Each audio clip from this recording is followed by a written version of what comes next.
I want to teach you something today that most dealers don't even know, and apparently a lot of art patrons don't either. This is a painting that I bought at an art auction, and on this occasion there was at least 1,000 people at this auction. It was mainly staff, museum directors. There was even a major auction house was at this place, and they had this listed in the silent auction as a copy, as a reproduction, and it was basically nothing to buy. Now I recognized immediately this was not the case. And how did I do that? From the back. The back of the painting is as important as the front of the painting. Here's the reason why. When they looked at this and brought it in and evaluated it, they assumed it had to be a new painting. The canvas is white, and if you look on the edges, it has staples. Both of these things are obviously very contemporary. But that's only a small portion of the real story. The real story, you have to go a little deeper, and that allows you to look at the overall aspect of the back. Remember, the back of the painting is as important as the front.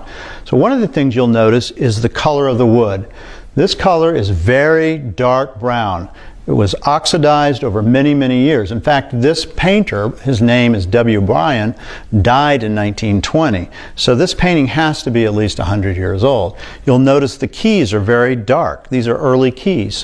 One of the other things you'll notice, and this is very important, is you can see a line right here. This line of whiter wood next to the darker wood with the little holes that goes around the entire painting tells the actual story. And here's the story. The painting has been relined. Now, relining a painting costs a lot of money. So right off the bat, you know it was worth something to someone to spend at least a few hundred to even $1,000 to have the piece saved. They reline these pieces because it allows the crack-a-lure, or the cracking in the painting, to be stabilized. So that's why you see the white canvas and you see the staples. Now, if you look on the front of the painting, you will see this mark right here, and in this area really was a tip-off to me.